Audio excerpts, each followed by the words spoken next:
Right, hello everyone. Live for another Rolling with the Crohnies stream.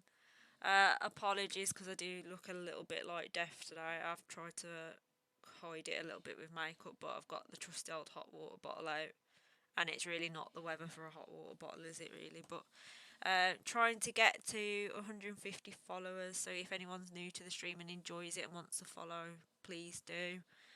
Very much appreciate it.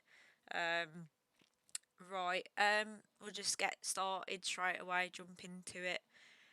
So basically I've put just on Instagram that obviously we're live and I says about basically you're a Crohnies veteran for keep coming back and watching. So basically, at some point, if anyone does watch tonight who's been on the stream and been interviewed, usually you're there, aren't you, Paul? Like answering questions for people, especially people who are slightly newer diagnosed, and I always like to try. commenting. So, do you want to introduce yourself to everyone? Yeah. Yeah, I'm Paul. I've been an IBD, living the IBD dream for 22 years now, nearly. Um, First diagnosed 1999. First diagnosed as ulcerative colitis. Since then, I've had a thing called pancolitis, Crohn's colitis, but they seem to have settled on Crohn's disease. When I've asked them, when I've sort of pushed them for an answer, they just say they're all much of a muchness. But yeah, so it's been a long time. Yeah. So, I know you said your diagnosis path was quite interesting. So, do you want to go through a little bit how you got diagnosed?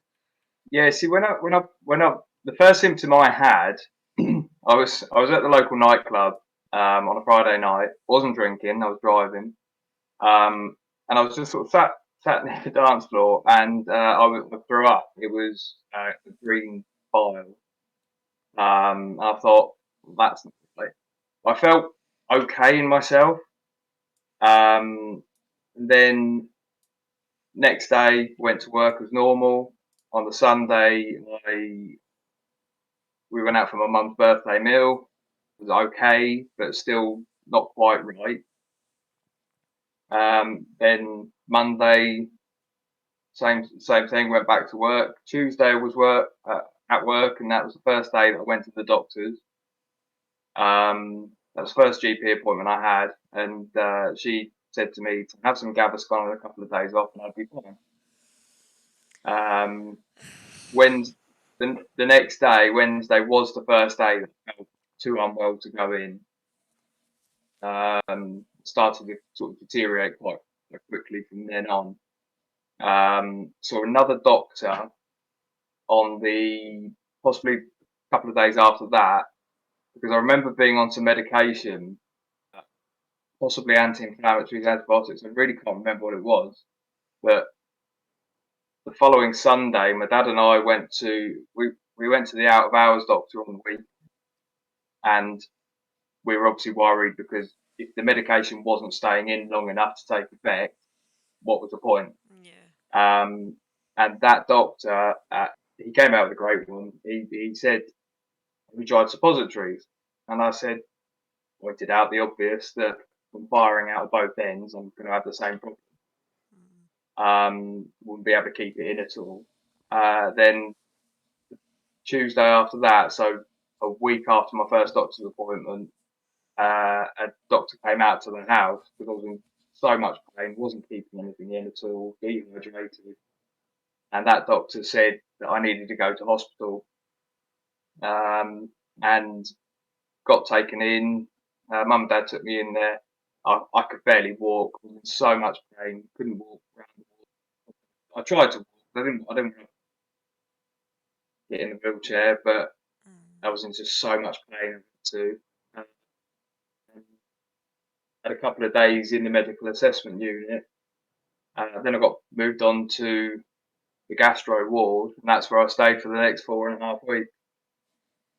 So yeah, for all of you for you and all of those others that have suffered so long and to keep going back to the doctors. I feel so bad for you. I With think mine, it was sorry, what? I think one key point to say is, although yeah, you might take that a little bit longer to get diagnosed, I don't think the symptoms are obviously as severe. They're probably a Yeah, milder version of what you've got. They're just probably over a longer period of time. So they're probably like maybe half of what you're getting, but just for like maybe like a 5 year period. Because I think the average they reckon is about 5 years. I think so. seriously. Yeah, I've known the worst I've known is people comment on uh, Instagram saying 8 or 9 years. But for me, it was from the age of 22, and I've only just got diagnosed just a couple of weeks after my 28th birthday. So yeah, so it took well by the time I was diagnosed, it was probably closer to 6 years. But yeah, but I was thankfully very nauseous, feeling like I'm going to be sick a lot, but never actually sick. So thankfully, me it was just one end. But I suppose each person's different, aren't they? Really. Um, but yeah, carry on with what you were saying, Paul. Yeah, so when I first went into hospital, I was in a lot of pain. And on the medical assessment unit, they're obviously just trying to figure out what's wrong. They were asking Yeah, me questions like, was I taking any drugs at all? Like, was I on drugs? Um, sort of, yeah, all sorts of questions they were asking me. And it was, yeah, yeah, two nights in the medical assessment unit. Then they put me on gastro ward. I had my own room, fortunately, and I think that really helped me because I was 19, nearly 20, yeah, and it was a scary time because obviously we had no idea what it was.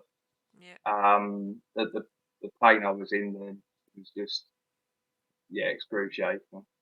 But it didn't take too long. They did a colonoscopy then. I didn't actually remember that. I think I was told later on. Um, Mum and Dad told me that I had one early on, and I violated. Didn't remember it at all. Um, but it was yeah.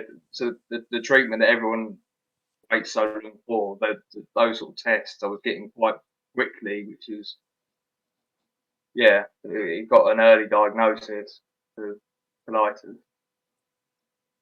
but yeah. Since then, like I say, it's been the name's changed because I think with colitis, ulcerative colitis, in it's normally large. found in just one area, Yeah, like large together. intestine as well usually. Yeah, Whereas with Crohn's, um, it's all over, isn't it? yeah, from top to bottom. Yeah. But I mean, I've never had my small checked at all. No way, that's crazy. See, that's mainly where. So most of my ulcers are congregating in my small, just before the meat into my large. So my large I only actually have one. Well, had one. Yeah, On my colonoscopy, but I've got a cluster of small ones that was in my small. So I think a lot of the pain on mine comes more probably from my entrance between the two, I guess. Um, near the ilium. yeah, but I think that's the most common type of Crohn's, though. That it's sort of hidden, which I think's why it took so long to find it, because obviously the colonoscopy doesn't really reach it. Because had that also not have been there, they probably wouldn't have bothered to check my small. It was only Mm, because they found one that they bothered to check, and obviously my small there's quite a few little ones. So I was grateful of that one also, to be honest, because otherwise they might have made me go away, and I could have waited another how many years.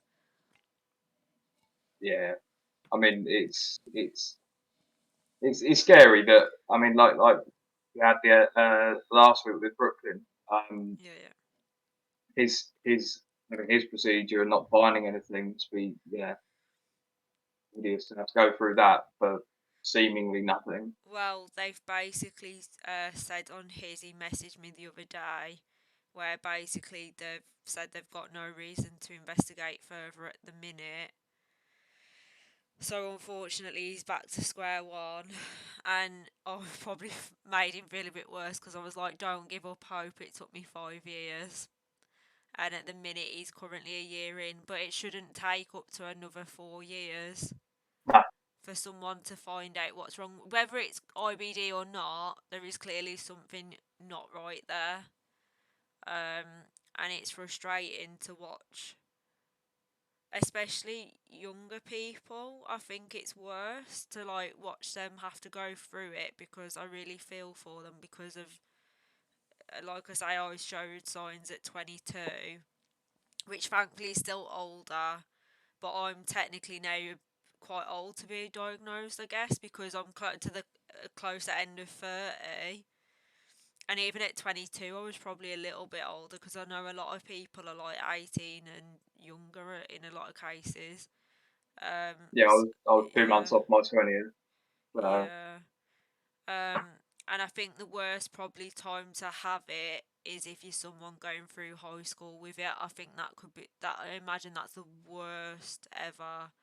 But even at 18 and 19, you're meant to be going to clubs and having a drink with your friends. You're not meant to be in hospital wondering if you're ever going to eat properly again. It's not. It's not meant to be like that for people, is it really? no, Um, no. so what happened? Obviously, once they diagnosed you, did they start you on treatment straight away, or what was the path with that? Yeah, so I was on when I was in hospital. They had me on intravenous steroids. I was on Okay. them 4 bags of it a day, Wow. Okay. um, and then they tried to. Well, they had me on the IV steroids, and they had me on alcohol, mesalazine, Yeah. whichever you want to give it. Um, and the when they tried to switch me from the intravenous ones to the tablet form, it I couldn't take to it. I kept sort of flaring up again. It wasn't sort of staying stable at all. Um, so they tried me on this one last drug. They said we've got this one last drug to try with you.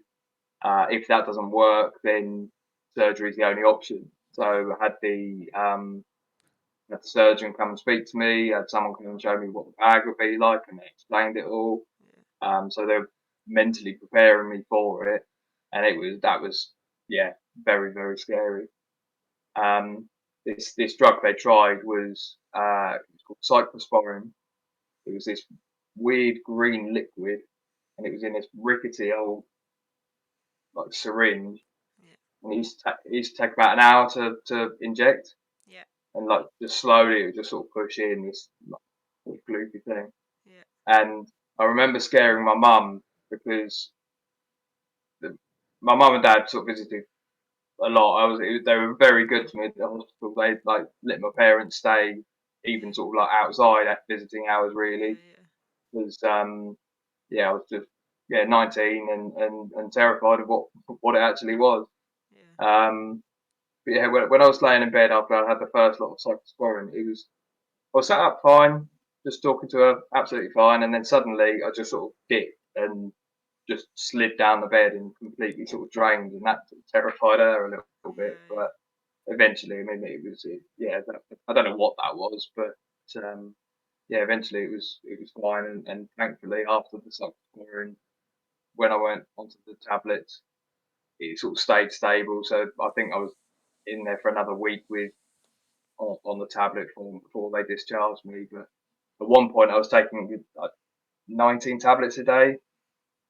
I think I was on what was it? It was lansoprazole, a couple of iron tablets a day, 6 mesalazine, and 8 steroid tablets. And they were trying to make me drink 40 sip and 40 juice. They are vile. I've got 40 juice. I've started drinking it again at the minute because I'm not able to eat very much again. What flavour you gone for? The only flavour I can't have is tropical. Seems to like upset my stomach, but I literally have. In fact, I'll put on a photo on Instagram and I'll show you the contents of my fridge. I have an entire shelf of just rows and rows of them because they usually give me about I think 48 at a time now. Because they wanted me on up to two a day because obviously I struggle with my weight because especially when you're in pain, you don't want to eat, let alone you don't always keep what you eat either, do you? So you either don't want it or you don't hold it. So it's a scale of basically, like I say, trying to just do what you can to put something in you, which hopefully stays in you as well, I guess. Them Um, to I asked them like if did the does not have any normal flavours, an orange, that they said, oh, I think we've got an orange, and it wasn't the 40 juice, yeah. it was the 40 sip, so an Oh. orange milkshake type thing. Disgusting. Could not taste it. Thankfully, I only got prescribed 40 juice because of going to a dietitian. This was before they even sent me a fish. So in the end, I paid private because I got so fed up of not being taken serious. So basically, my doctor flagged up that something really wasn't right, and I was on the waiting list for the second time round. And rather than wait, I just said, "Can you write a referral? I'll pay private to get the ball rolling quicker." And they asked me to go and see a dietitian because the woman says, regardless of what's going on, I'm really concerned about how much you're eating because I'd probably eat like 2 bags of Walker's crisps on the evening and go to bed, and that was it. That's all I'd eat all day. That was quite common. And I had lemon sherbets in my car for if I felt like I was going to pass out while I was driving, I'd just have a sweet. And I went to this dietitian and she thankfully said, "What do you like? What do you not like?" And I was like, "I hate milk. I can't stand it." So thankfully, I didn't get the 40 sip because I don't think I'd be able to drink them. I think they'd make me feel sick. So That's disgusting. I've got orange 40 juice, apple, black currant, They didn't strawberry. have these flavours then. If you want me to parcel you one up and send it, yeah, you're welcome to. But yeah, the only one I can't have is a tropical one. I don't know if it's because it's too sweet and sickly. I don't know, but it makes me feel a bit sick and it upsets my stomach a bit. Um, the black currant one is very strong. The orange Right. one, it's not like it's nothing like orange juice. It's like a weird syrup orange taste. Apple's not too bad because I sort of miss having like like apple cider and stuff like that. I used to quite like stuff like that as a kid, but I'd be too scared to sort of drink that sort of stuff now. But I generally prefer the strawberry overall. But I haven't had them for a bit because was doing okay with my food. And now obviously I've gone back downhill again. I thought I'd best start having them again because at least it's something. Because they're Yeah, like 350 calories in a drink as well, and plus the vitamins, so they're sort of feeding you a bit. Um, but at one point I had to have like two of them a day, so 700 calories was like just drink really. Um, but yeah, it's funny because most people will easily get their calorie intake and more, whereas I'm always a bit like, how did I ever used to get to that calorie intake? I can't really do it anymore. And I'm always like fascinated by people that are eating ridiculous, like gym people that are on 4,000 a day. I'm so impressed that they're on it because I don't know how they do it. I mean, when I was in hospital, I was told that because I hadn't eaten for so long and I needed to sort of build myself, Yeah. they said all the stuff that you're normally told not to eat it. And when I was eating in the hospital, my normal day's pattern would be I'd have the breakfast, I'd have a mid morning snack, I'd have the lunch that they brought round, I'd then have a lunch from the canteen that I could go and get. I'd have an afternoon snack, have the dinner that they Can't do brought it. round. Mum and Dad would bring a dinner in from home. We only lived at a short way from so we'd have two dinners, two lunches, snacks, breakfast, and often a late evening snack from McDonald's or something like that. I I was couldn't do eating it. so much. But then I think if you probably spent so long being bad all the time, it's sort of trying to catch back up with, because you almost your whole entire body would just have nothing. There'd be no storage or anything at that point, really. Um, it's quite scary, like when you think about it. If you're not really eating, but you still like you can not eat yet still be bad. It's really weird. And then obviously at that point you're just chucking nothing out. So it's like that's something that's quite worrying really.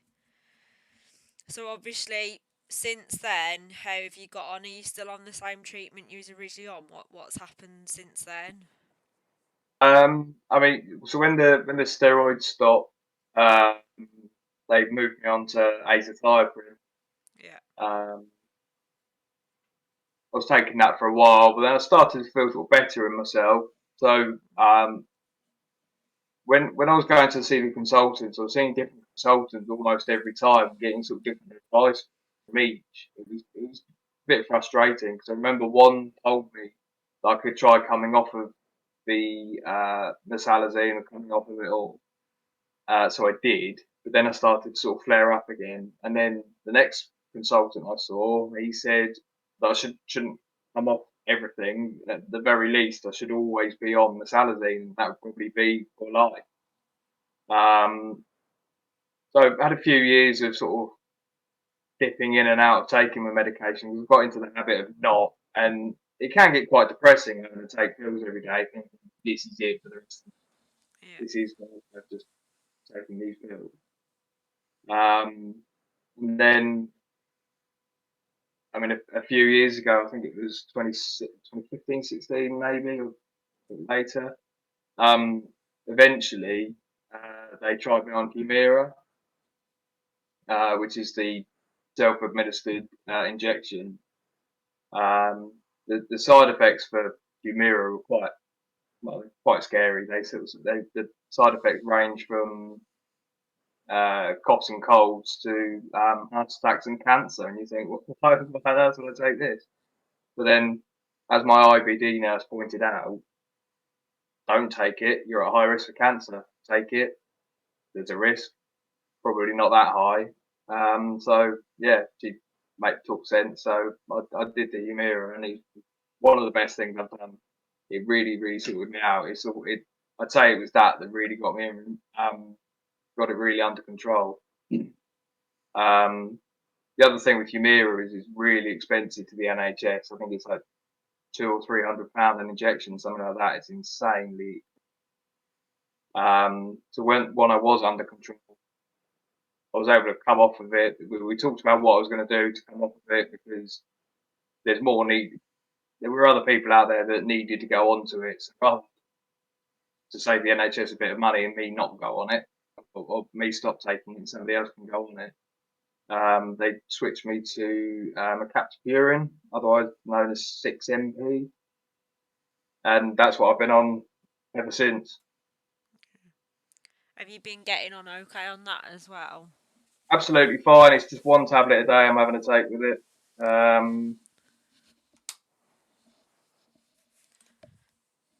50 milligrams. Yeah, one tablet a day. It's doing okay. I mean, I still get some of the symptoms. I still get the pains, the urgent trips to the toilet, but on the whole, it is okay. And the last stool test sort of suggested um, that it was in remission still. So they suggested that it probably was IBS on top of the IBD. Yeah. When I came off the Humira, it was a little while before it wasn't sorry, it wasn't straight after the captopril because I did have a few months of not taking anything. I think I was meant to go back on the azathioprine. Again, I couldn't stick to it. Didn't enjoy that one. And then a few months after coming off the Humira, I had another flare up, and it was a really bad. It was probably the worst I had since been in. And they did a stool test then. I think it was 2018 they did this, and it came back with a level of active disease of 2,100. Wow. Okay. Yeah, I, that's a hell of a lot. yeah, because I think I rang them up and I said that it didn't quite feel right. They Yeah. sent me out a pot to do the stool sample, and yeah, it was. He said, "I'm not surprised you weren't feeling it." You never was.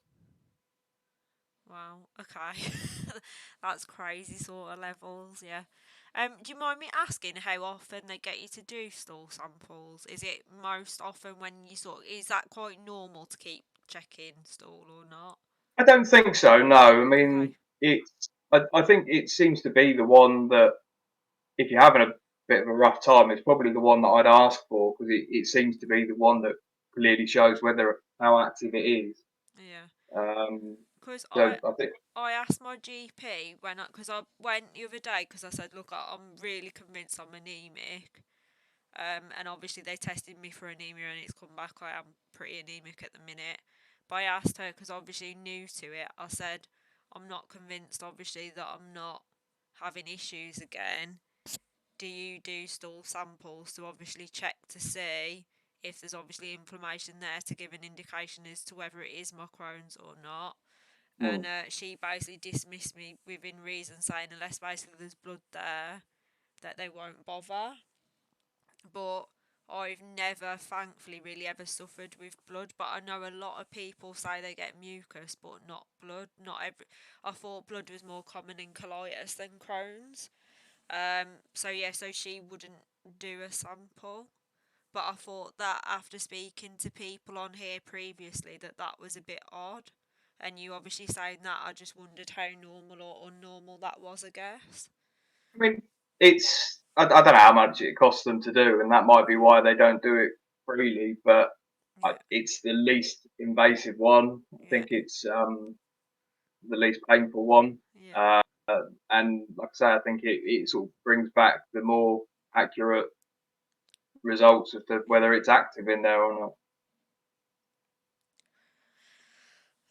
That's back to the drawing board then. But yeah, But so have they sort of suggested what to do for the anemia? Have they given you iron tablets again? so I started iron tablets. I've been on them 6 days because I did wonder if that might be what's causing this pain.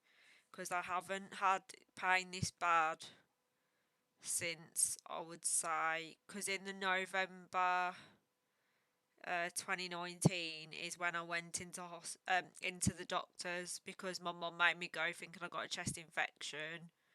And basically, there was like, we don't think you've got a chest infection, but you're not going anywhere because you've lost more than 20% of your body mass since you were last here. But I'd lost even more weight since then, like before that, because they apparently hadn't been for 2 years. And last time I'd gone in, I'd lost weight, so I reckon I could have lost easily 30% body mass over the course of like a couple of years. And basically, they flagged up all my weight and everything, and around that time wasn't really holding anything, but I just thought like, oh, maybe I've got a chest infection, it's giving me a bit of a stomach bug. And I constantly used to think the most random shit, like I'd be like, oh, I think I've like had food poisoning, because obviously if you're bad for like like severely bad for 2 weeks, you think, oh, I've obviously had food poisoning or something. Yeah. And not really question it. um, so yeah, but I put that one down to I've just been really ill with like quite a severe cold. If it's not obviously the chest infection, and they'd said to me like, "Have you noticed you've been losing weight?" And I says, "Well, I don't own a set of scales, but I'm someone that when I go to bed at night, I sort of wrap my arms around myself." And I said, "I've noticed my hip bones are really protruding out far more than they used to by quite a significant amount." And when I went in, I was 7 stone 8, which is less than I weighed probably even part of middle school, let alone high school. Um, so yeah, so I was in a lot of pain then because they'd sort of told me it was IBS, and to like, all the usual food diary, peppermint capsules. When I couldn't find a food trigger, they basically just said it was like stress and anxiety because of having a history of anxiety anyway, and then being self-employed. Um, and I even had one doctor when I was 22 say, stress, you're only 22. And my mum was with me that time, thankfully, and she turned around and says, she's 22, but she's got a business and she employs people. How many 22-year-olds do you know like that? And they just stopped talking. And I thought, well, that's quite rude because you don't know what anyone's circumstances at any age. You could have an 18-year-old stressed because they've got a lot going on at home or anything, couldn't you? But um, yeah, so I had quite a lot of pain then because I find that I was so scared of eating because I thought it was all my fault, that obviously I wasn't eating a lot, and the severe pains were probably coming from not eating properly but still being bad, if that makes sense, because I might only eat like 2 packets of crisps a day, but I'd still be going multiple times a day. Like, I could go up to 14 times a day off 2 packets of crisps. So obviously at that point, it's not really food coming out. No. Um, so yeah. So like I say, I'd probably say it's not quite as painful as that, but it's not far off the last couple of days. So I'm hoping it's just a couple of days of not being great, I guess. But whether it sticks around or not, I don't know. Um, How do you get on with the iron tablets? um, so when I was young, I've always suffered with anemia. It's in my mum's side of the family, and I remember taking them when I was about 19. And it's ironic because I was always the kid that used to go to the loo like once a week, and I'd be in there for like an hour, go once, and that was me for the week. And when I was 19, 18, 19, I had to have iron tablets, and it got to a point where after the third week I was in pain because I hadn't been to the toilet for 3 weeks, and I physically Eh, couldn't eat a meal because I was so packed up.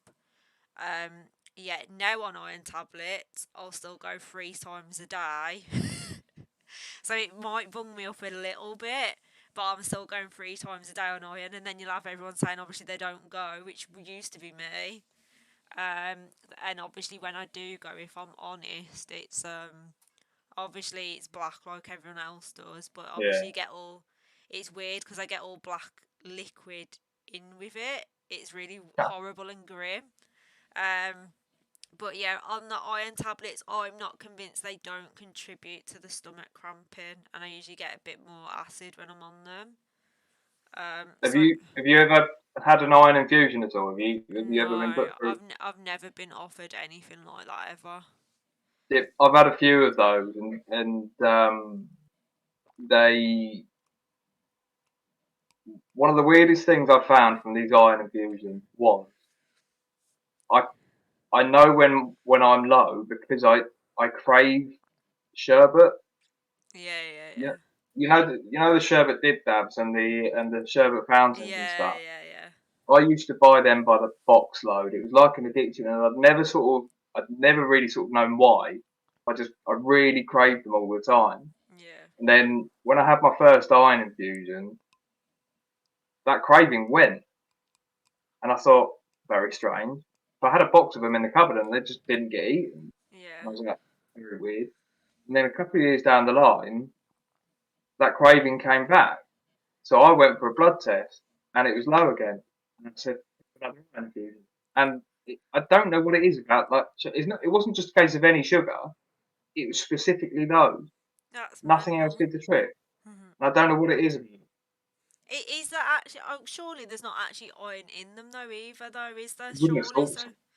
So, because I wouldn't have thought there is. Because the thing I know for me, and it's obviously a bit like morbid, but around the time of the month, I literally feel like even just trying to get out of bed, I'm so exhausted I can't even get out of bed.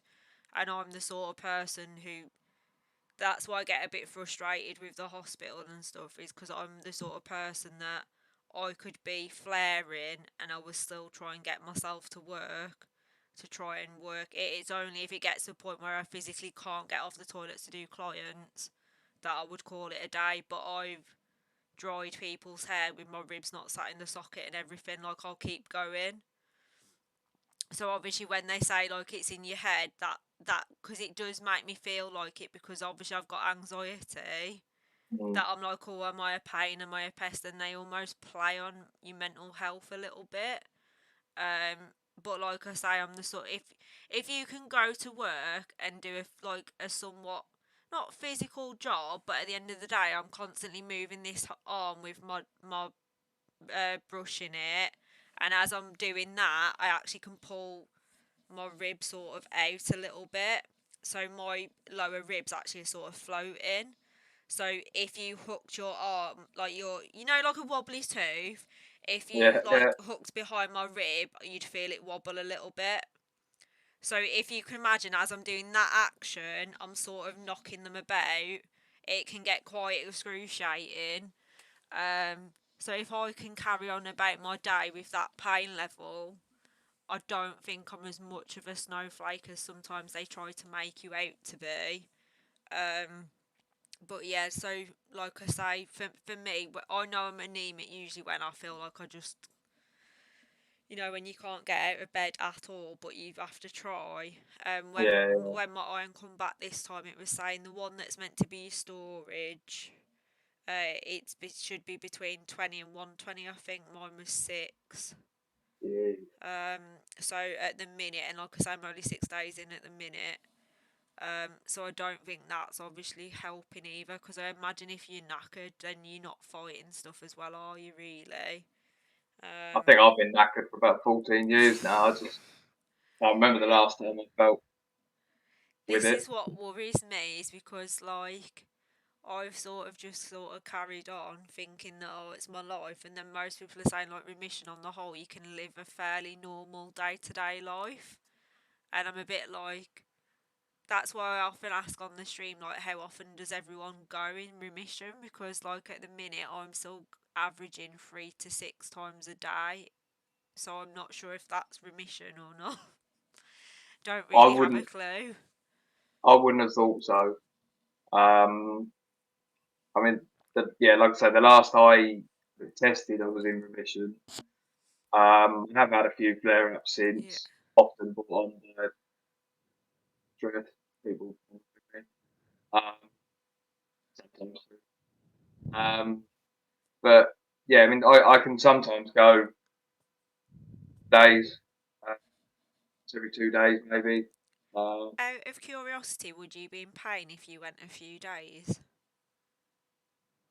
yeah, it can do. Not all the time, but I, when I'm sort of having little flare-ups, feel I feel the need that I have to go. But then if I do go, it doesn't come out easy. So it is like there's nothing there to go. But I just Yeah, get the feeling of needing to. I mean, with my work, I don't think I've had any days. Well, actually, other than the flare up that hit over 2,000, other than that, I don't think I had any time off for feeling unwell from it. yeah, The bonus for me is I can work from home. yeah, It makes it so much easier and I'm so much more comfortable wearing what I want to wear, being on hand, toilet on hand. yeah. It does really help. Do you think with people with IBD working from home and doing like, would you say maybe more office jobs and stuff would be better, or Yeah, I mean, it certainly helps because I mean, like one of the things like I said with the wind. I mean, the wind is the that can be really painful. yeah, And if you're in the office, you can't really just let it out? yeah. I mean, sometimes I'm sat there and I think, right, I need to move. I need to go to the toilet just to um, release a bit of air. Yeah, And then the trouble is, once I stand up and move, the feeling's gone. yeah, So I sit, just go through that time and time again. The other thing in the office that for me is the standing desk. yeah, So we've few of us have got these desks that you can sort of just raise, yeah. stand at rather than sit down all day, and that's been a big. You talking about that? When you sit upright on a chair, do you find sometimes it can cause pain on your stomach? I mean, people laugh at me in the office for this, but my chair is so laid back in the I've had to office. recline mine back tonight because of the pain. Yeah, so Like people say it's bad for your back, but I don't care. I'm not feeling any pain. my Worry about the back my when it comes. parents laugh at me because I don't actually sit at a dining table because I'm living alone. I actually eat my dinner on a tray propped on a cushion, so it's a little bit higher, with my legs up on the poof with it on, so I'm almost slightly reclined back. Whereas my parents obviously still sit traditional at a table. And I Yeah, said to my mum, I know this sounds daft, but I feel like if I sit at a dining table to eat my tea, I'm more likely to get cramping after because I sort of feel like I'm almost like crushing everything a little bit. yeah, Um, exactly that, exactly that. yeah, so I'm glad you said that because I thought it was just a bit of a freak and being a bit awkward with my mum and dad. Because it was only when I started going through diagnosis process and everything that they started to accept some of my weird bad habits, I guess. Of like not eating anything because the consultant even said to my mum like, look, if all she can eat is Chris, you're just gonna you have to let her eat Chris because you keep feeding her meals that she's obviously chucking back out because my mum kept trying to feed me like Sunday dinners that are full of Uh, vegetables and stuff, and obviously you don't digest them well, do you? So have you, um, have you ever come across the FODMAP diet? yeah, so on my fridge I've got printed the Mediterranean diet, FODMAP diet. I've got a FODMAP app on my phone. I'll only try new food once a week on a Saturday night so that I've got Sunday, Monday in case I'm ill.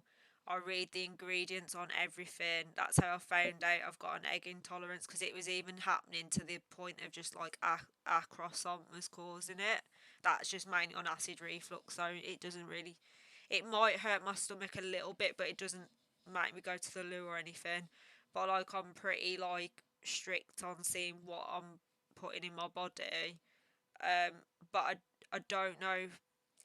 I don't know how much a FODMAP diet would help me because I know they say like dairy and gluten and stuff isn't helpful, but I can only the one food I can consistently hold is bread or Yeah. anything like bread based and obviously potatoes. They're the two foods that I'm never ever gonna chuck out ever.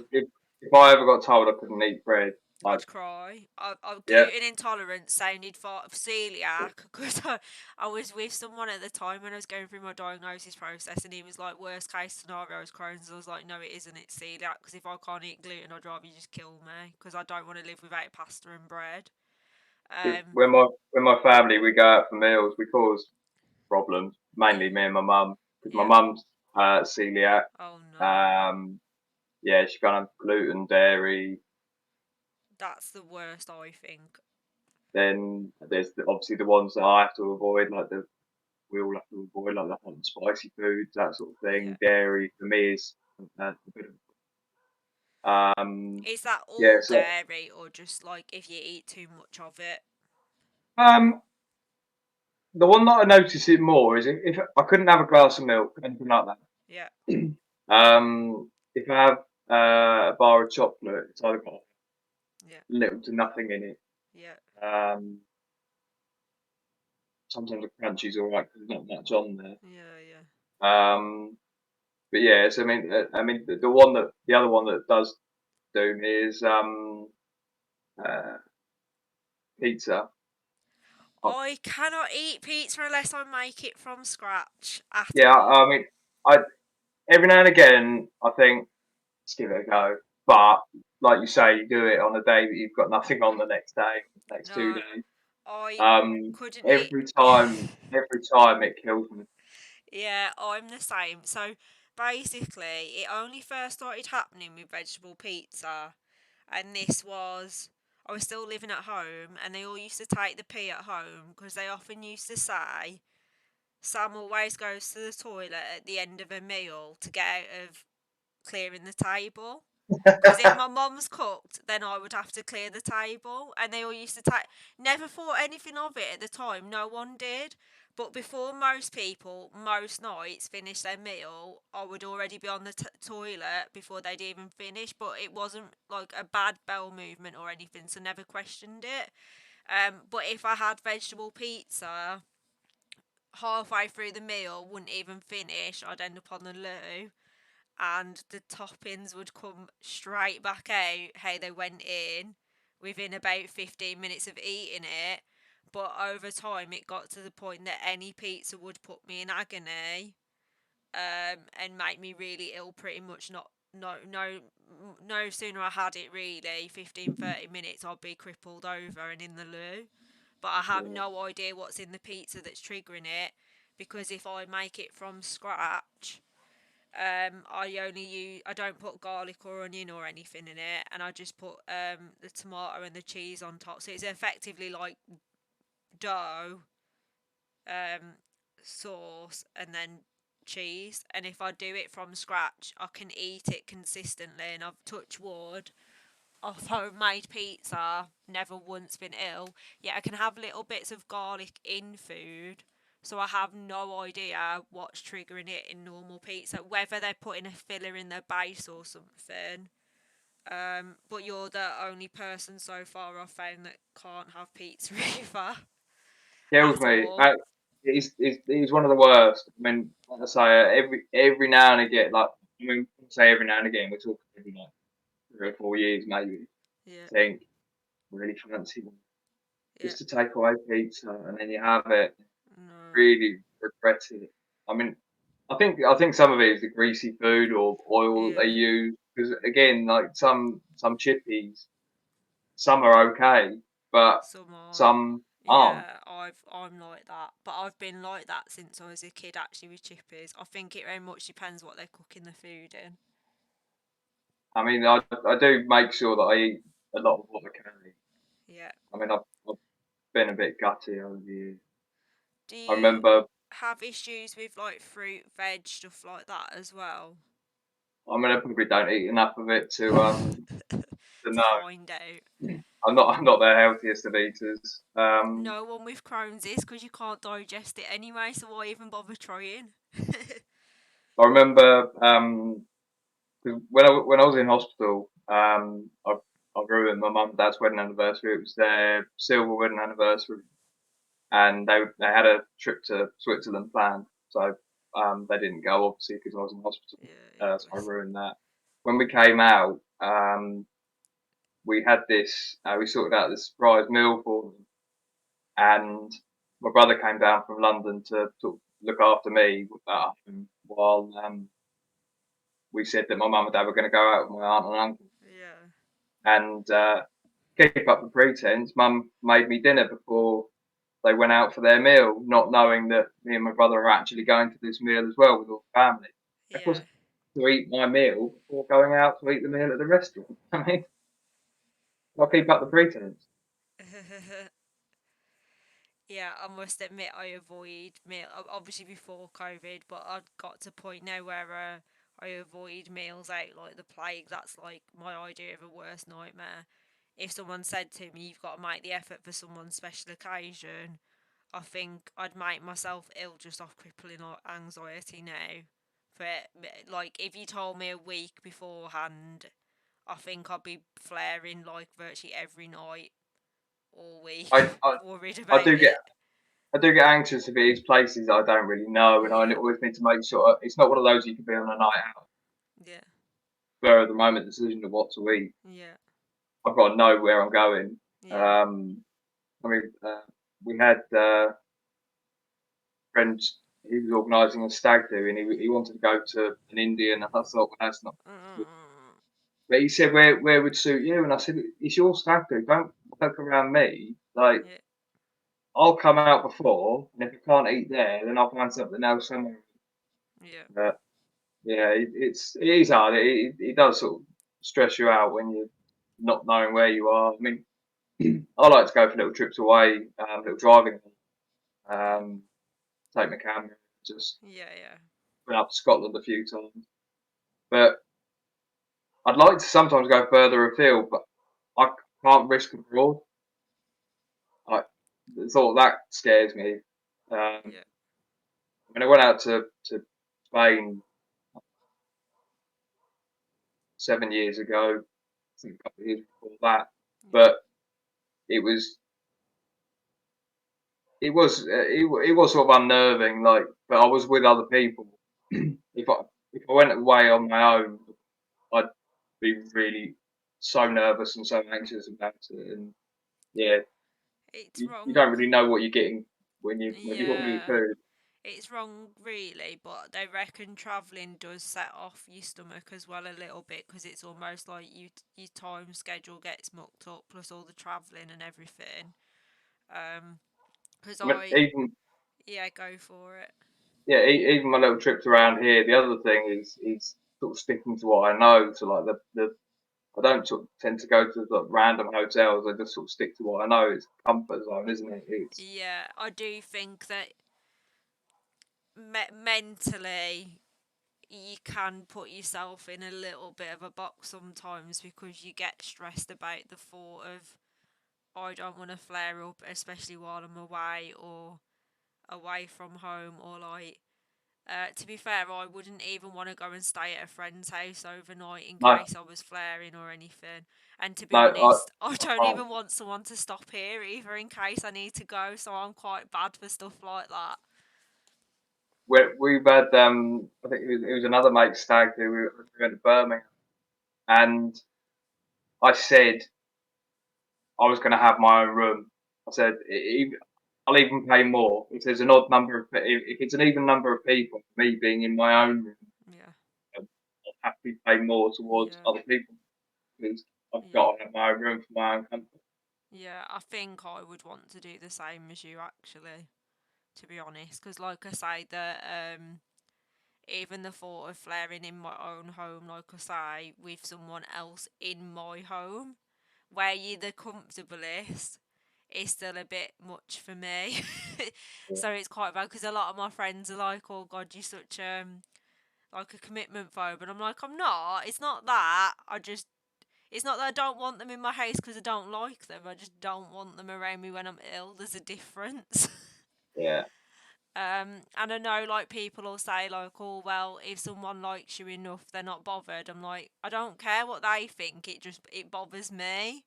Like if and some if they're offended, that's their problem. It's not my problem. But like and I still want my own even then, space. you also don't want it in the early days either. You kind of No, it can definitely take not. them a bit of time to get used to it. So, but yeah, so in the Yeah. early days, scary. Very My scary. my last relationship was obviously when I was going through diagnosis, and unfortunately, it was around the time they'd first started looking at me. So I was definitely 100% in a flare. I hadn't held anything for a week. Woke up on the Sunday feeling a little bit better. My partner at the time basically rang me and said like, I'll come over and sit with you today. Do you want me to bring you any food? And I said, I don't know why, but I'm really craving a Mackey's like breakfast. Can you bring one over? And at the time it was an egg McMuffin, which obviously I know better with eggs now, but at the time I didn't. Bought me two egg McMuffin sandwiches. My mum rang me to see how I was. I think it had been in my system not even 15 minutes. And unfortunately, I've just had to say to my mum, I'm really sorry, but I'm going to have to hang up on you. I'm going to be bad. And he sat right next to me, and I'm thinking, we've only really seen each other about 3, 4 months. And I've literally thinking, well, I've got to go. And thankfully, he was polite enough. He smokes that he thought he went out for a fag, and I think he purposely just stayed outside. And then occasionally just kept texting me to say, like, are you okay? And once I finally come off, thankfully he come back inside. So I was so grateful of all the people. So most people are like outside the door, are you alright? And we just fuck off, like leave me alone. Um so thankfully he did deal with it well, and then his attitude was like, well, you've got it out of the way now at least, I guess. And I was like, but I think it is a little bit worse for a woman as well than a guy in that scenario because I do think obviously it's not like very ladylike, but the alternative is you just go where you sat. So obviously that's not gonna be any better, is it? So, um, but yeah, in terms of like mental sort of health, obviously with the anxiety of not like having comfort zones, I guess how much over the years would you say mentally it's impacted you? Because I think that's something that obviously creeps up quite a lot with a lot of people with IBD because it is exhausting fighting your body a lot.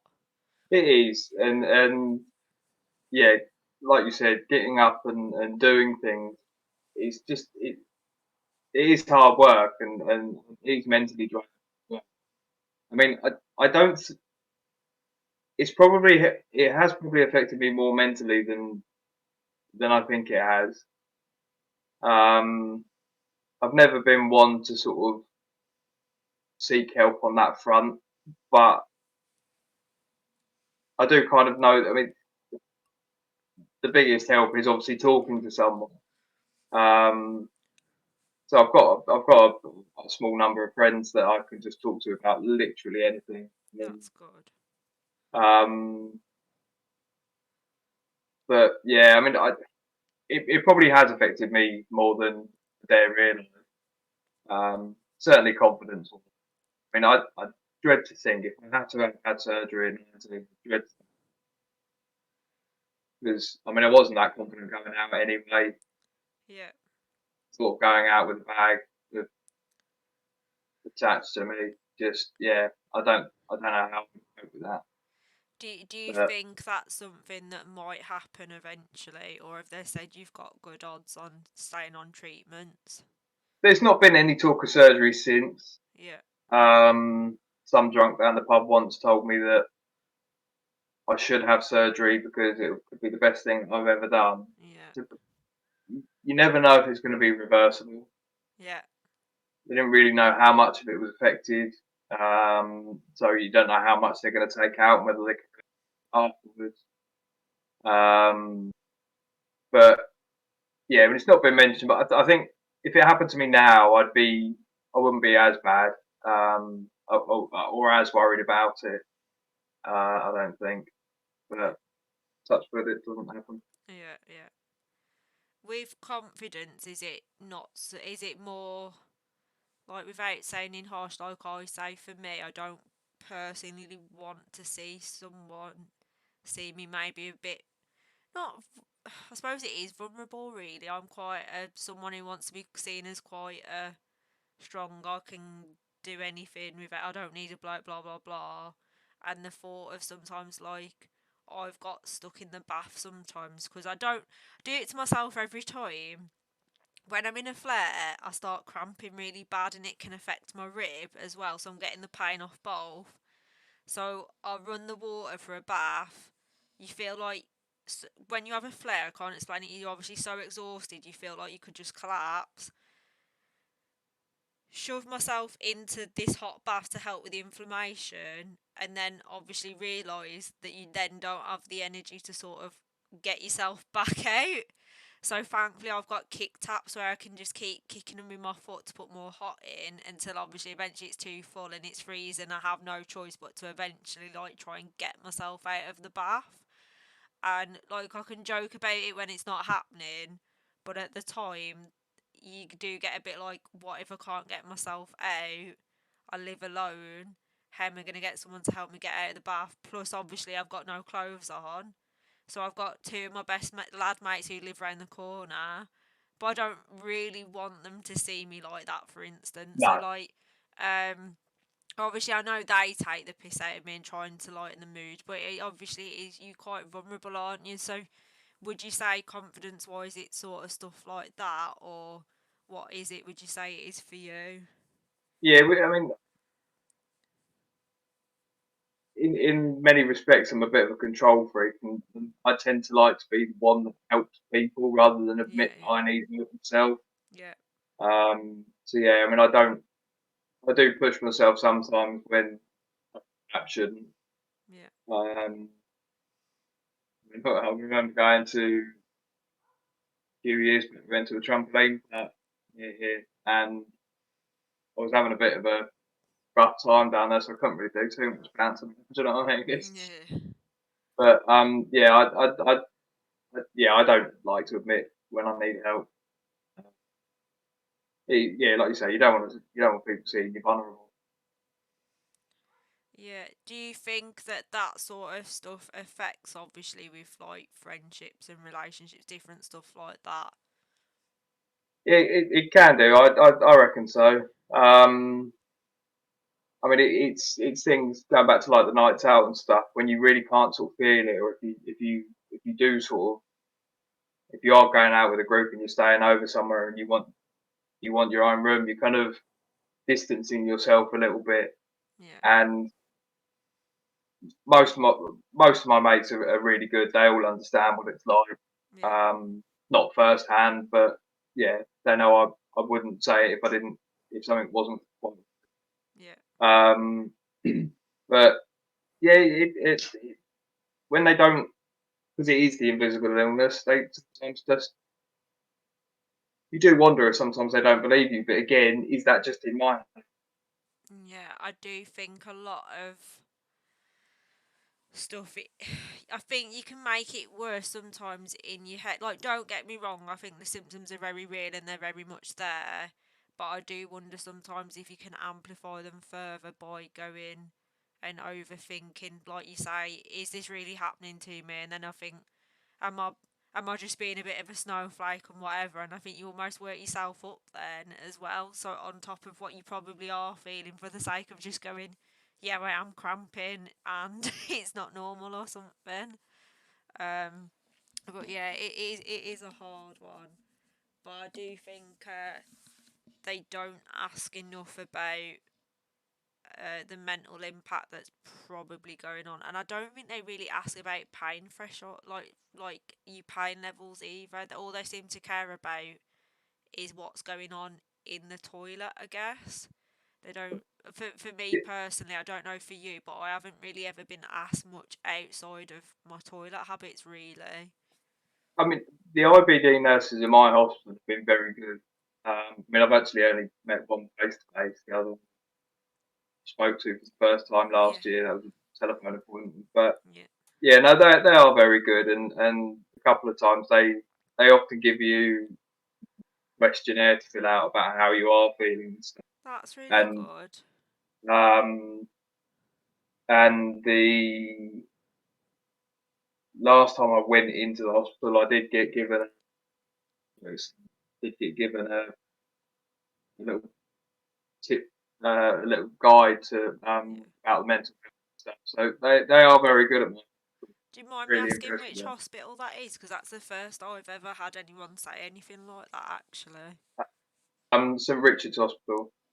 No, that's really good. Like, I feel like every hospital with the gastro department should be doing that. I think that's really good, actually. Almost like a feedback form for, like, your own, not just your mental health, but overall with everything. Like, how's your diet doing at the minute and what have you. Yeah, That's really uh, good. it's yeah. There's some of the ones they've done is just like a few questions and sort of scaling on a 1 to 10 of Yeah. certain things. But yeah, no, they are very good there. No, I like that. Um, right, we'll start to try and wrap this up a bit. It's been quite quiet on the chat tonight, but obviously we'll put it up on YouTube anyway. If anyone is sort of in the wings and wants to ask a question, obviously more than welcome to. But for anyone who's obviously watching or will be watching at a later date, and obviously I usually like to try and snip these for Instagram as well, but I'm just a bit behind on getting those sorted at the minute, unfortunately. But have you got any advice for anyone who's either going through? Obviously, I know we've done like going through diagnosis process a little bit on like tips for like Brooklyn the other week, but for Yeah, people who are obviously living with it or think they may be living with it, have you got any advice that you would give to them? I mean the main thing is I think talk. Make sure you do have at least one person that you can just talk to really openly about it. Don't be afraid to go to the doctor. Don't be afraid to have the procedures, colonoscopies and stuff. I mean, it's not fun, but it's got to be done. Um, I remember when I was in hospital, they said in one of the get well cards, I got asked about any attractive nurses there, and I thought, well, even if there was, they're coming in, they're emptying my commode. It's not really sort of. The place to pick ladies up, really. Oh, thanks for emptying my commode. Do you want to go out sometime? I made that for you.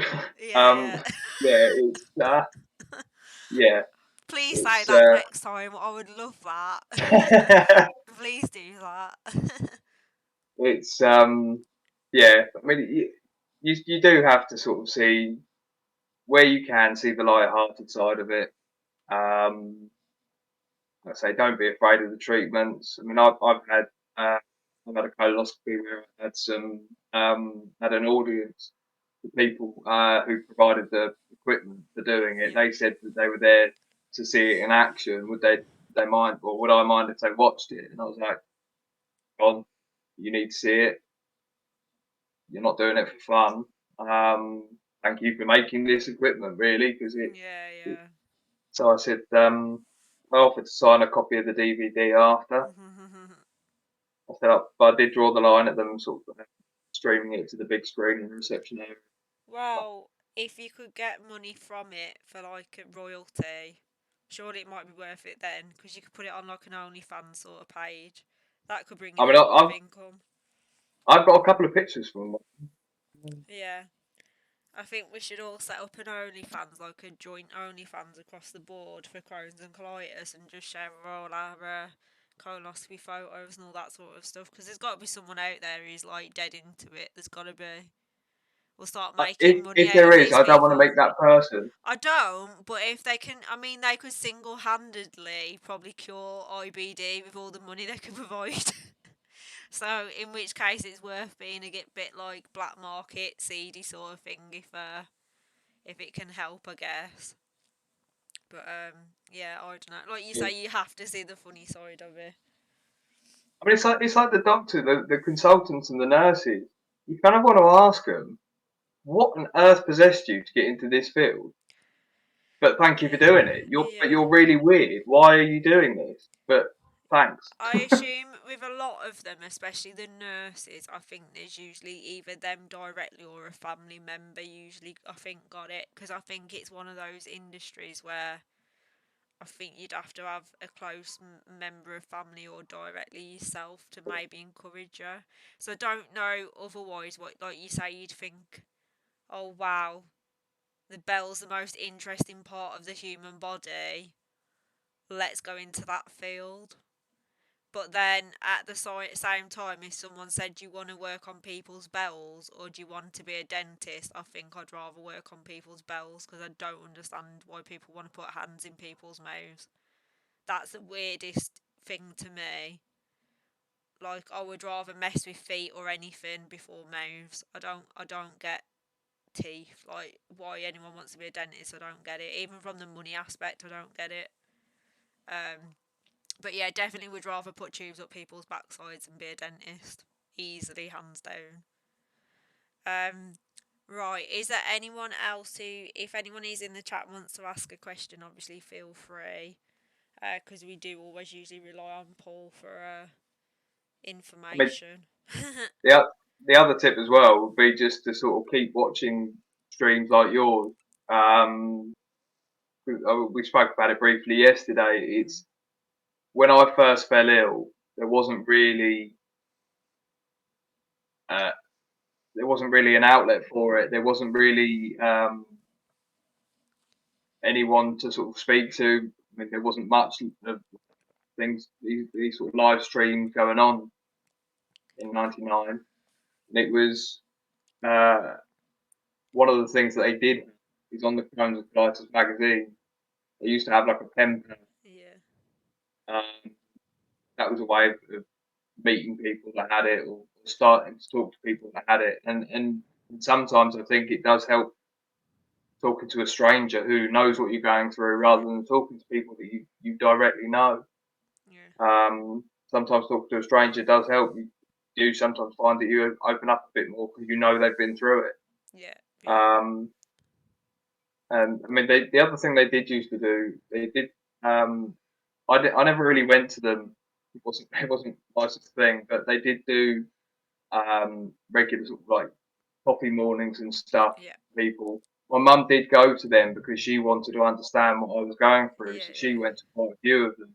yeah, They seem to have stopped over the years. yeah, So yeah, things like this, these streams, the videos, following people on Instagram, seeing their stories, it really does yeah. help.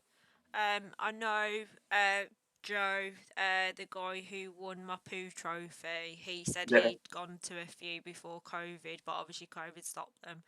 and he said the problem is there's not always a high turnout there.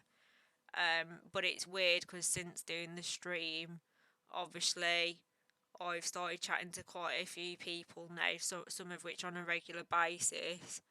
And it's weird because Ray and Michelle, who I interviewed, who are the gym couple, Mm. they're doing a charity fundraiser next year and have said like, "Oh, do you want to come along, Sam?"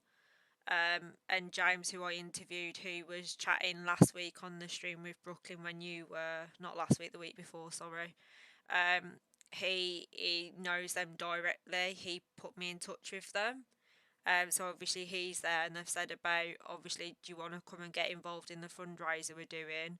So it's weird how within reason you're interviewing and chatting on a stream, but then you can potentially go within reason to then maybe meeting up with a few of them, so you're not Yeah, quite so like strangers and stuff. But like for me personally, if someone had said like in a year's time, "Oh, hello, James, I'm talking about you," yeah, but it's weird how you can sort of go from like feeling quite isolated and alone to all of a sudden now having quite a few people with IBD messaging you. And then, like I say, I don't necessarily have a lot of answers, but I feel like I'm in touch now with enough people that I can go and ask someone else um, what their opinion is to go back to them.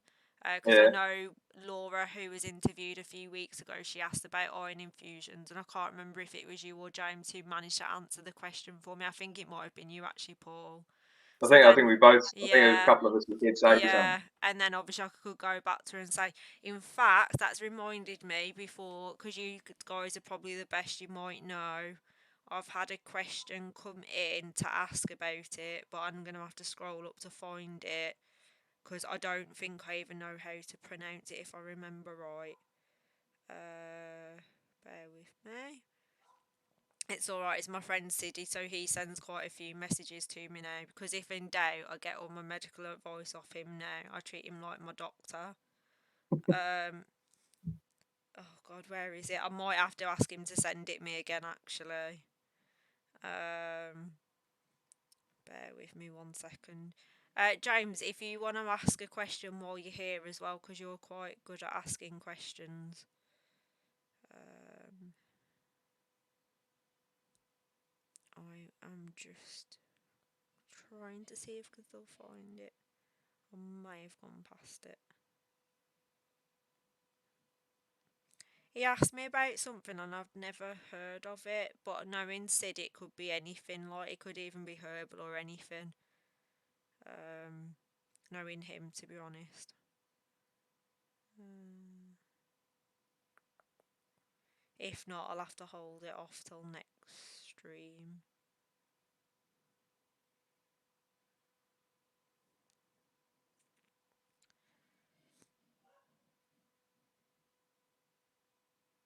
Ah, there we go. Do you know anyone who's taken JAK inhibitors? Jack. Yeah, JAK. JAK. I don't actually know what that means. There you go. Knowing Sid, it's probably some like illegal frog that they're probably putting into a drip or something interesting. Because he likes to look into his like Chinese medicine, his herbal medicine, his um, illegal medicine, his westernised medicine.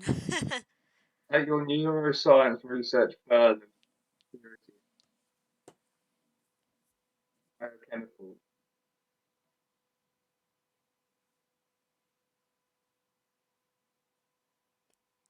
Most important new treatments. Many people. Uh, it's not one I've. Say that again. It's not one I've come across before. Okay. I'm just looking on Google to see what it says. Because I've not, like, I've obviously followed a few things and certain, like, treatments come up a lot, but Yeah. that's not one I've ever saw even come up before. And because he's a medical student, I thought if anyone was going to know, if anyone, he'd be the most clued up. But I've never heard of it before. Right. Um, James, we did mention about the Buscopan actually, because that was actually happened at the beginning. Because I will always upload it to YouTube anyway, because I always upload them to YouTube after. But yeah, at the very beginning, Buscopan and sent home was what Yeah. happened. Well, for me, it was for Gaviscon. Gaviscon, sorry, Yeah, but basically the same sort of story. yeah, Yeah, yeah. Gaviscon and a couple of days off, and I'd be fine. They said. yeah. I've been given Buscopan, peppermint capsules, sertraline as an antidepressant, acid reflux meds, which ironically I said to him, I had a month's worth of acid reflux meds, and I said to him the only thing that seemed to help my stomach was those. So why they didn't question I might have ulcers, I don't know. Cabbage leaf. Yeah, you shove a cabbage leaf in your backside and it cures you of your Crohn's, didn't you know? I had someone really hippie talking to me who was all spiritual, and I have no issue with what anyone believes by any means. But I had to make rude jokes saying about it, like, oh, so what you're saying is if I charge some rose quartz and shove it in my backside, I'll cure my Crohn's. Because they were trying to sort of hint that it was almost self-inflicted because of your oh, what was it they're trying to say? Basically, like your energy sort of like readings, and like you put in bad vibes out into the atmosphere, that I've ended up with Crohn's. And I couldn't help but take the piss about putting quartz in my backside, because obviously if they're gonna come out with crap, then so will I. Love the hippies. I don't have an issue if anyone is a hippie on here. Just please don't tell me I've put bad vibes in the atmosphere and that's how I've ended up with Crohn's disease, because that's even worse than like the doctors giving you blooming peppermint capsules that actually burn your insides when you take them, because your insides are raw. Um, yeah, if anyone does want to obviously drop a message in, obviously feel free. Like I say, I will be putting it on YouTube anyway. And then we will obviously clip some of it as well, because I have got a little bit behind with that, because I plan to do it for I think some of Brooklyn stuff on. It's definitely worth putting it out there because the diagnosis shouldn't be so hard to come by. Um, uh, yeah, there is evidence, unfortunately. Um, But a friend of mine, he got told that yeah, it was likely that his kids might get it. I know Ray as well. When we interviewed Ray, said he was worried about his children having it after, because he says that his mom had it. Um, I don't know the exact percentage, so don't quote me. But I think if one parent has IBD, the chance is about 7%. It might be a little bit more, give or take. I'm sure it's between 7 and 9% if it's one parent. If both parents have it, it goes to about 27%.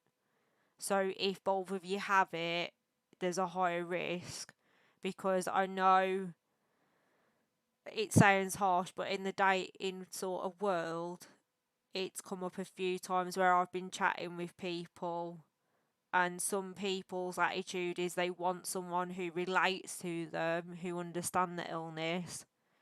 But then on the other aspect, if both of you've got it and you both want children, you're hiring the chances of, I suppose, passing it on. Um, Me personally, I would actively go out of my way not to end up with someone with IBD. Not because I would have an issue with it, but I wouldn't want to pass You it want the on. attention all on you? No, well, I have one bathroom. Yeah, of course, I want the attention on me. No, I'm not. I don't. I'm not an attention person, but um, I have one bathroom in my house. I don't know if I want kids or not, but I definitely wouldn't want them to suffer. I wouldn't want them to go through what I've gone through, and especially if it was worse for them. Um, No, but I mean the other there's thing quite is a though. few reasons I wouldn't really want it, but them having the illness really doesn't bother me at all. No, Um, I mean the way medicine is advancing. I yeah, mean you were talking about the pill can. I mean when I first that was they said he said they were about 10 years away from that, so they were Yeah. talking about it for years. Yeah, yeah, And I mean, I've never had one, yeah, not been offered yeah, one, yeah. but yeah, I mean, those Uh, sort of things, those sort of changes, yeah. big. I think for me personally, even at like a low percentage, it puts me off having children. But if I like, don't get me wrong, if that person's the love of your life, I'm not gonna go, oh sorry, because you've got IBD, we're gonna end up having to be miserable alone. But I probably would say, can we consider not having children or like going down another route? Yeah, Because that's one thing is I really wouldn't want to pass it on. But if it makes you feel any better, James, there's a history in my family, from the looks of it, on my mum's side. And at the minute it's not going in sync. So it's actually um, my nan's sister, and then one of my nan's other sisters, it's her son. So it seems to be going down the chain with one person in each generation, but it's not directly that person's child. It's usually someone else's child somewhere along the line. So at the minute, I'm the one in my generation. There's my mum's cousin in her generation, and then there's one of my nan sisters in her generation. So it wasn't her child that had the Crohn's. So it seems to be like just randomly triggering out. But they've also said, in order to get the IBD, it can't be from genetics alone, as far as they're aware. There has to be an environmental trigger, but they don't understand what the environmental trigger is. So I yeah, because assume that it could be even just a bout of food poisoning that never fully goes, or anything. They don't really understand what's triggering it. yeah, because I think it is something that's passed down. Yeah, But if that whatever it is yeah, doesn't trigger, then you'll be fine. yeah. My But mum was diagnosed with an IBD, but like yeah, years after I was. So obviously she yeah, had something. I yeah, don't know what triggered hers. Don't know what triggered mine. yeah. But yeah, I think it is something that is passed down, but just takes whatever. I can only assume it's almost like cancer, where everyone's got the ability to have cancer with their cells. It's just Yeah, that something triggers the cancer off. And from what I've read so far, uh, in theory, my brother and everyone could be carrying the potential for it, but there's obviously something I've done or come into contact with, or maybe eaten. Like I say, maybe I've had a really bad case of food poisoning that's left bacteria that's mixed together, or God knows what, that's triggered it. But like I say, in my family tree at the minute, it's not actually seeming to go direct down the line. So in theory, I could have kids. My brother and my cousins could have kids, and it could actually come out in one of my cousins instead, in their child, in theory, in my family line at the minute. Um, which I know that sounds really harsh, but has made me feel a little bit better within reason that it might not directly go down my line. But I imagine if both of you have IBD, it'd make it higher. And I think the main risk for women um, is the carrying part, because obviously with nutrients and stuff and things like that already is a problem. But apparently, a lot of what I've read so far, if you conceive during a flare up, there's a high chance of staying in a flare up for 9 months. Yet if you're in remission when you conceive, there's a chance that you'll probably stay in remission for 9 months. So they reckon for females, ideally, you do sort of have to plan quite well. And obviously, medication can interfere as well, apparently. So certain medication you're not meant to take while you're pregnant either, and then other meds I don't think interfere too much. So you've almost got to be careful what medication you're on for, like, I suppose, like, um, things going wrong, I guess. Because every single time they've given me information on potentially going on medication, straight away it goes through, can you get pregnant with taking these tablets, and even down to breastfeeding, which I know sounds crazy, but obviously I imagine for guys you're not getting given that sort of information. Unless you plan on breastfeeding your children, which I'd be a bit worried about if you were. I mean, it's not crossed my mind yet. No, so yeah, but as a woman, any of the medication information sheets I've been given will always go down to even if I want to breastfeed or anything. Bearing in mind that obviously I haven't even expressed interest in children, and obviously I'm on my own as well, but it all goes through how safe it is, and everything I've read so far has said that depending on severity and if you're flaring, can be very complicated while carrying. So that puts me off a little bit as well. But that's more from, I suppose, a woman's point of view than a guy's point of view. I've Um, heard, I think of a friend's sister yeah, had no issues while she was pregnant. So yeah, that makes sense. I mean, I just didn't know that there was on the side of the coin for that. yeah, yeah.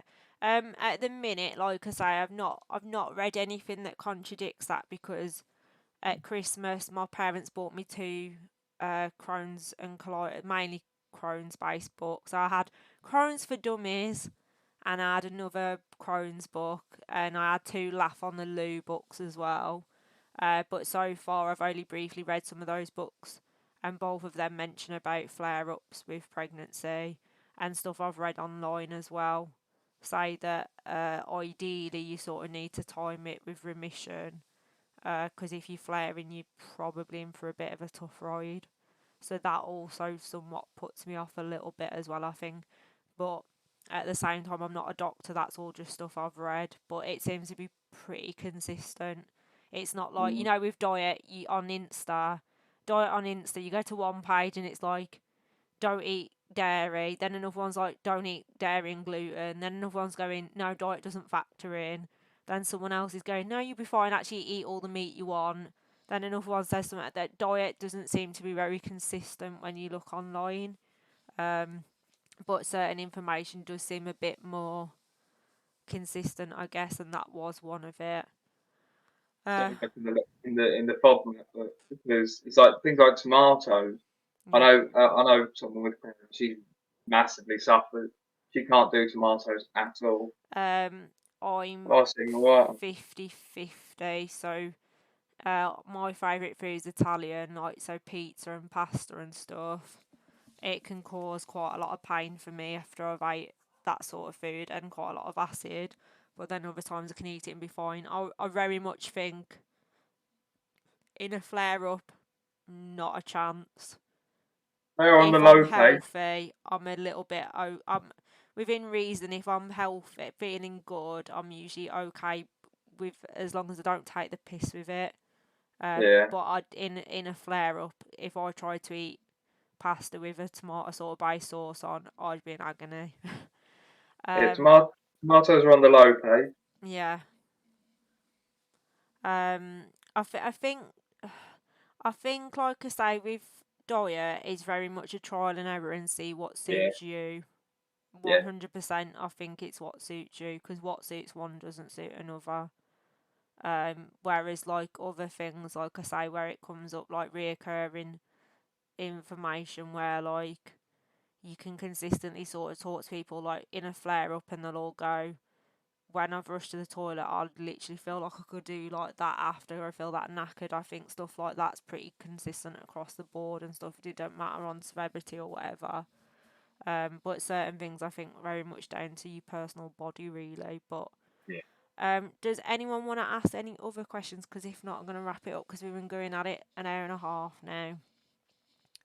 And obviously, if anyone does want to play back, Paul's just give us his sort of advice, I guess, on like how to sort of cope a little bit and some advice on how to get through it a little bit, really, because it is tough. Um, right. But Is there anything you want to add, Paul? no, don't think so. Uh, Cool, perfect. Um, at the minute, if anyone is watching and wants to be interviewed, if you haven't already, please drop me a message on Instagram. All my details are on the screen. I haven't actually told anyone yet, But a few months ago, I got asked by Crohns and colitis if I would do a blog for them for their, I think it's for their website, a blog post on being a IBD gamer. This I got asked literally about a week before I made affiliate on Twitch. I'm just waiting to find out a date for when that goes live, because they have had to postpone it because one of the other gamers that they're interviewing unfortunately has COVID. Bless them. So I really feel for them. So at some point I will get a date for that as well. So that blog article will go live, what I've wrote for them. So once that goes live, I will share it. But that's the first I've actually told anyone. But I've known about it since about, oh God, I reckon I've known about it since about March, April time, I think. But that's like been wrote and sent to them. So that's quite exciting as well, really. Right, Paul, thank you ever so much for coming on and for being a Yeah, regular to my streams. I really appreciate any support from anyone willing to come and watch and listen to me ramble and my guests and stuff like that. Um, and then obviously, hopefully, you'll be joining us to watch whoever my next guest is, because I yeah, still yeah. haven't sorted that. And yeah, like I say, thank you for giving up your time. And like, obviously, James, you've come by again. I'm not sure if you're still here, but thank you very much. And anyone else who's sat and watched and everything, thank you for sort of powering through. Hopefully, I'll be back next week on Monday gaming, and then obviously Wednesday probably interviewing again. I am having a few problems gaming wise because this You're hot losing. weather. No, well, no, actually, I've been mainly playing COD Zombies lately, and I'm not gonna lie, I'm not too shabby at that. So yeah, my problem is this weather is causing major issues with my Wi-Fi sticks in the back of my PC overheating, and I'm dropping internet. So trying to stream games, I was struggling to stream SimCity the other day, and that's not a demanding game at all, because my internet keeps dropping. So trying to stream Card, which is a high game, especially when you're doing zombies, because it's an open world and there's a lot of stuff loading in. I keep losing connection, so I do know that's an issue, and I'm starting to try and look into it. So hopefully by next week it'll be sorted, but we'll see. Uh, When I had my 4 weeks in hospital, as well yeah. as being able to take my own TV, it's What was that again, Paul? Sorry, I just lost you. yeah. When I had the 4 weeks in hospital, Yeah. I was able to take my own TV in Yeah. once it'd been tested by the electrician, so it wasn't Yeah. going to up any Blow of up. the equipment. But I also took my PlayStation in. Nice, nice. What did you play on PlayStation? It's mainly FIFA. Oh, I don't do sports and football. Yeah, No. I don't do those for duty or anything. No, I never used to play shooters up until lockdown last year. I've always played games ever since. Like I say, I remember my parents bringing floppy disks home, let alone anything else. So I was probably gaming. We moved house when I was 6, and we had a Windows 95 computer. So I reckon I've probably been somewhat playing games since about 3. But obviously, it's mainly my brother playing and me trying my best to sort of help and probably just getting his way. Um, but yeah, like I say, I've only recently started playing shooters. I've always played a lot of car games. I used to like the wrestling back in the day, but they're rubbish now.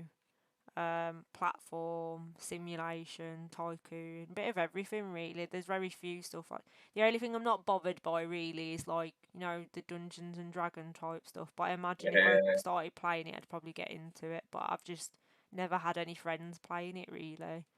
But I do prefer multiplayer games online because it's more fun with friends, ain't it really? But right then, everyone, I'll sign off now. And like I say, hopefully, all being well, I'll have no connection issues on Monday and I'll be back as normal. And then, like I say, Wednesday, IBD stream. Right, thank you for watching. Take care, guys. See you later. Bye.